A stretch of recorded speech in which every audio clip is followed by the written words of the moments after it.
Comment transformer ton don en une idée de business rentable en ligne? Comment transformer ton don en une idée de business rentable en ligne? C'est ce sur quoi nous voulons parler aujourd'hui et ce thème est particulièrement spécial pour moi parce que c'est le thème qui a marqué le premier séminaire que j'ai organisé et j'aidais justement les gens à découvrir leurs dons et à transformer leurs dons en une idée de business profitable et rentable qu'ils pouvaient exploiter en ligne. Maintenant, toi aussi, tu veux monétiser ta connaissance, tu veux monétiser ton expertise, tu veux vendre ton expérience, mais tu ne sais pas des fois là où commencer. Ce que je veux te dire, c'est que mon expérience m'a démontré que très souvent, dans notre don, se cache un potentiel énorme en termes d'opportunités, opportunités en termes de connaissances, opportunités en termes de contenu, opportunités en termes de programmes de coaching, opportunités en termes de programmes de formation. Il suffit juste que tu aies le bon guide ou la bonne stratégie pour pouvoir déceler quel est ce don. Et après avoir décelé le don, savoir ce qu'il faut faire pour pouvoir transformer ce don en une idée de business. Nous sommes tous talentueux à la base. C'est pour ça que la première étape déjà, c'est identifier ton don. Tu veux transformer ton don en une idée de business rentable. Première chose, il faut connaître quel est ton don. Je me souviens, dans les années 2013-2014, alors que j'étais en train de planifier me lancer dans un quatrième business. Les trois premiers business que nous avions tenté, mon épouse et moi, était pas très, ça n'avait pas vraiment réussi. Certains avaient réussi, d'autres n'avaient pas réussi. Les résultats étaient mitigés. Et nous nous apprêtions à nous lancer dans un quatrième business. Je crois que c'était dans le domaine de la vidéosurveillance.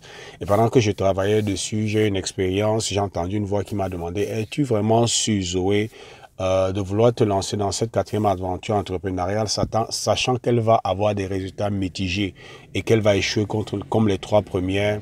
Waouh! Et lorsque j'ai entendu cette voix est venue avec la conviction que ce que j'entendais était vrai. Et séance tenante, j'ai commencé à être frustré parce que j'étais convaincu dans mon esprit que comme la voix me l'a dit, ce quatrième business allait échouer. Je crois que c'est la voix de Dieu parce que je sais que Dieu parle tantôt d'une manière, tantôt d'une autre. Maintenant, après quelques minutes, peut-être quelques secondes, quelques minutes, j'ai posé la question de savoir, maintenant, si je ne peux pas me lancer dans ce business, parce que j'avais l'habitude, mon épouse et moi, nous avions l'habitude d'étudier un peu le marché. Ce qui marche, nous investissons dans ce qui marche. Et pour dire la vérité, les résultats n'étaient pas toujours très bons. Des fois, c'était bon, des fois, ce n'était pas bon. Et dans l'ensemble, même lorsque nous faisons le bilan, c'était plutôt moins bon. Donc, je me suis donc posé la question de savoir, mais si je ne peux pas me lancer dans ce business, que vais-je donc faire? Qu'est-ce que je dois donc faire pour pouvoir me lancer, réussir dans le business, réussir dans l'entrepreneuriat? Et la voix, je l'ai encore entendue. C'est pas que j'ai entendu une voix audible. Ça dit que c'était dans mes pensées, une pensée qui s'imposait en moi. Et je savais que ça, c'est pas ma pensée. Et la voix me dit, pourquoi ne pas bâtir un business autour de ce qui te différencie des autres? Et j'ai demandé, qu'est-ce qui me différencie des autres? Et après avoir réfléchi, après un certain temps, je me suis rendu compte que ce qui me différencie des autres, c'est mon don.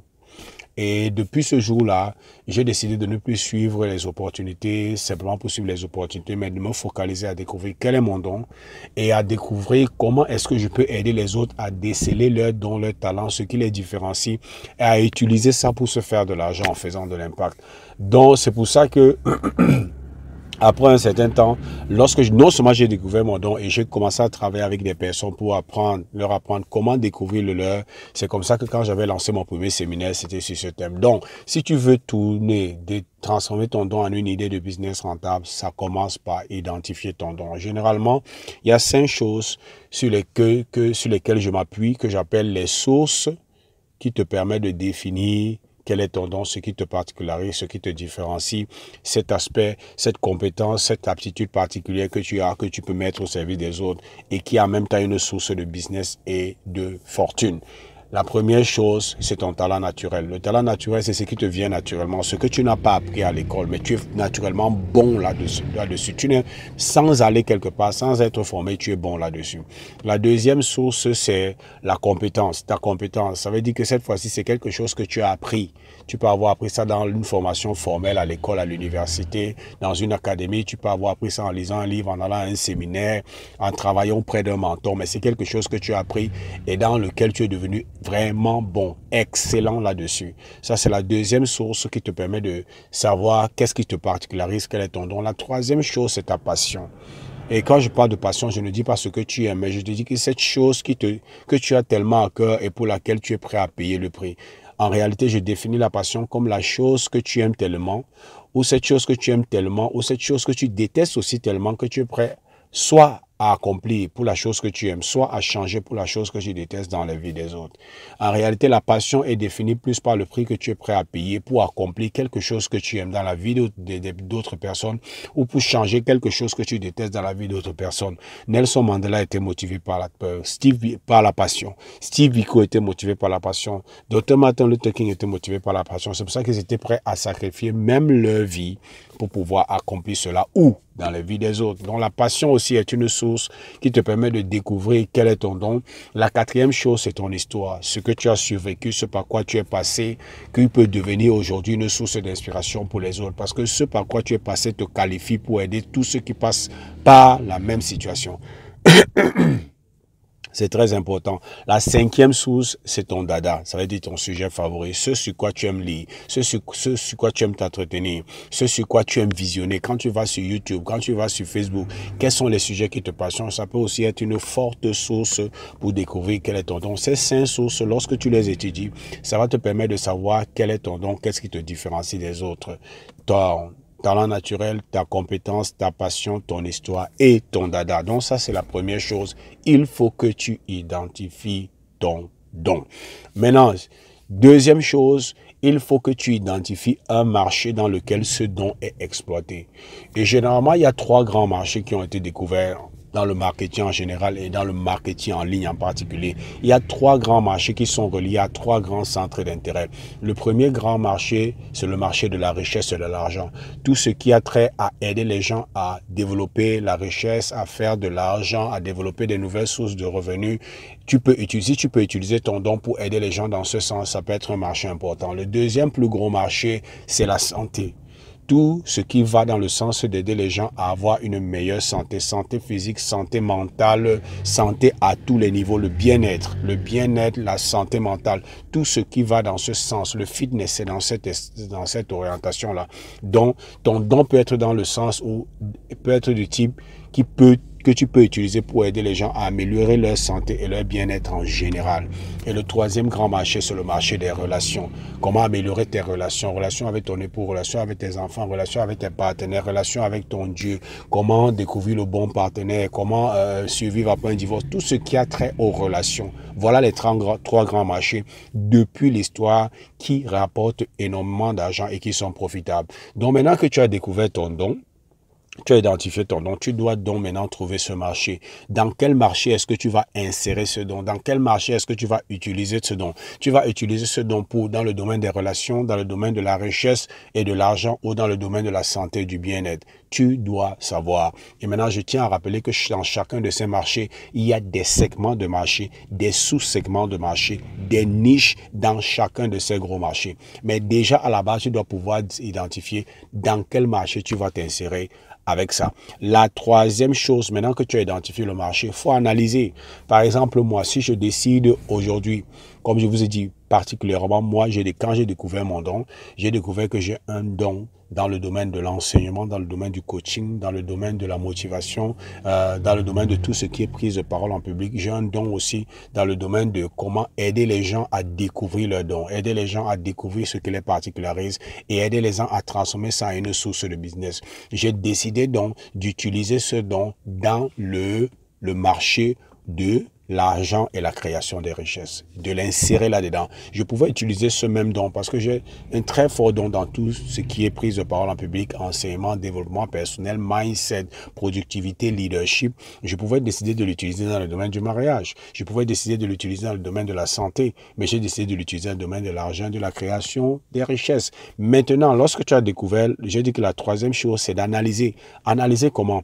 Quels sont les différents acteurs qui opèrent sur ce marché? Quels sont les gourous dans ce marché? Quels sont les ténors dans ce marché? Tu commences à les suivre, tu suis leur page, tu suis leur blog, tu achètes leurs livres, tu vas à leurs conférences. Le but, c'est de faire quoi? C'est d'étudier Qu'est-ce qu'il propose aux gens? Quels sont les types de contenus qu'il propose? Quels sont les types de produits qu'il propose que les gens achètent déjà? Parce que ça t'aide à savoir ce qui se passe déjà sur le marché. Tu dois le savoir. Si tu ne sais pas ce qui se passe sur le marché, tu auras les difficultés à pouvoir te positionner. C'est pour ça qu'il faut vraiment analyser les ténors, ceux qui agissent déjà sur le marché, ceux qui proposent déjà des services sur le marché, ceux qui ont déjà des grosses communautés dans ce marché-là. Tu vas sur leur page Facebook, tu les suis, tu t'abonnes sur leur chaîne YouTube, tu assistes à leur séminaire, tu payes leurs livres, tu payes leur formation parce que tu veux comprendre non seulement pas le contenu qu'ils produisent gratuitement, mais pas le contenu payant. Qu'est-ce qu'ils proposent comme contenu? Quel est leur angle d'attaque? Comment est-ce qu'ils abordent les thématiques de ce marché-là? Qu'est-ce qui les particularise? Quels sont les services qu'ils proposent? Et les produits payants, comment est-ce que c'est structuré? Tu dois savoir comment ça se passe. C'est ça qui va t'aider à savoir, voilà comment les choses se passent. Tu dois maîtriser le marché. Ne pas connaître le marché dans lequel tu veux t'engager, c'est suicidaire. C'est pour ça que tu dois analyser le marché. Tu trouves ceux qui opèrent sur ce marché.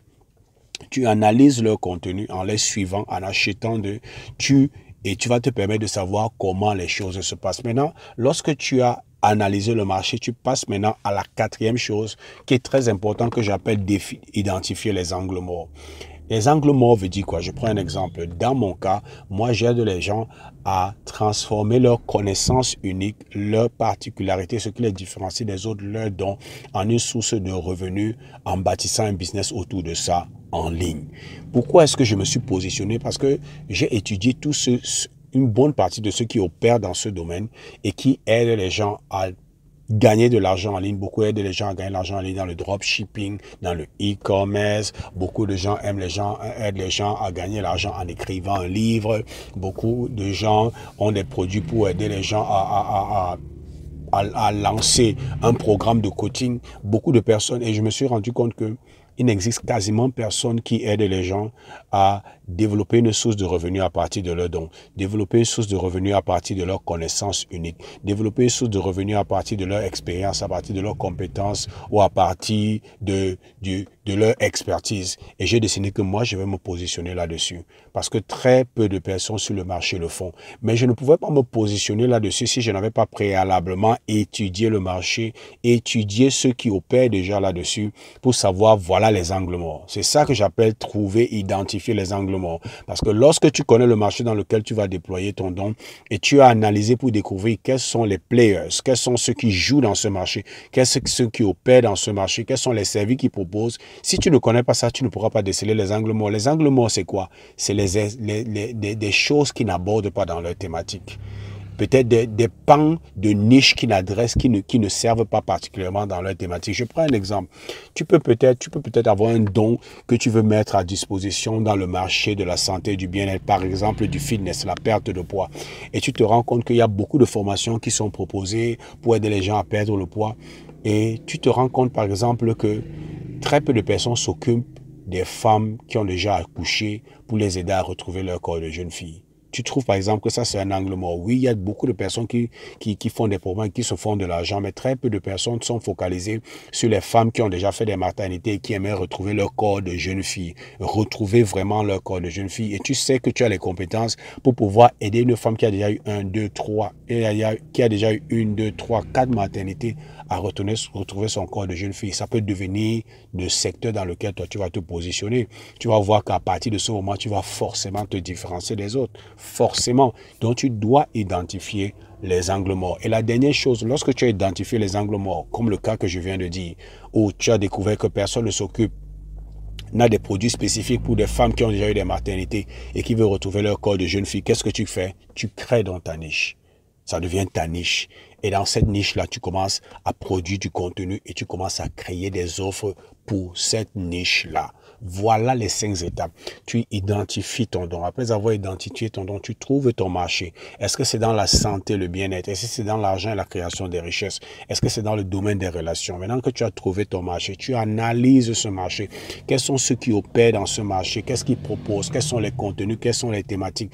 Après avoir analysé le marché, maintenant tu identifies les angles morts. Quelles sont les thématiques qui n'abordent pas? Quels sont les pans de niche ou les poches de niches qui ne servent pas réellement. Lorsque tu as identifié ça, maintenant tu passes la dernière étape, c'est que tu commences à créer du contenu et à créer des offres et des produits qui cadrent avec ce groupe de personnes. C'est véritablement important. C'est comme ça que tu quittes du don à une idée de business rentable. C'est rentable pourquoi? Parce que c'est une niche dans laquelle tu sais que les gens achètent déjà. Si tu commences à vouloir, si tu veux insérer ton don dans des marchés qui n'ont rien à voir avec ces trois grands marchés, tu auras des difficultés à te faire de l'argent. Ces trois grands marchés qui sont la santé, le bien-être, l'argent, les richesses et les relations, ce sont des marchés qui produisent déjà de l'argent depuis des siècles.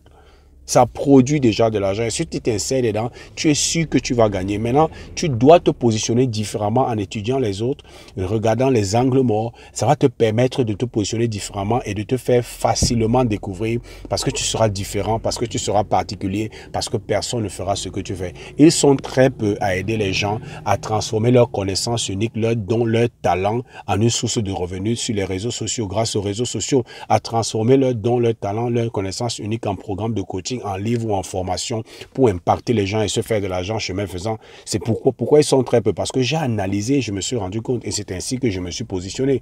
Donc c'est la même chose que tu vas faire. C'est la même chose que tu dois faire. C'est ça que je voulais partager avec toi aujourd'hui. Voilà le processus qu'il faut suivre si tu veux transformer ton don en une idée de business rentable en ligne.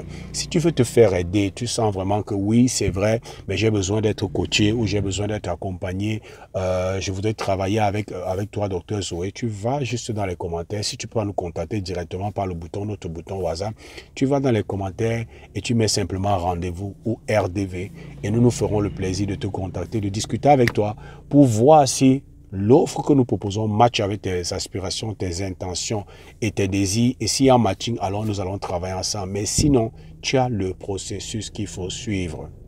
Identifie ton don, trouve ton marché, analyse le marché, identifie les angles morts et commence à créer du contenu et des offres dans ce positionnement qui vient des angles morts que tu as identifiés. Ça fera toute la différence. J'espère que tu as obtenu de la valeur de ceci. N'oublie pas, aime notre vidéo, partage-la avec qui tu sais peut être intéressé par ce type de contenu. Aime notre chaîne, souscris à notre chaîne ou à notre page. Et comme j'ai l'habitude de dire, c'était Zoé du Cameroun, je te souhaite le succès.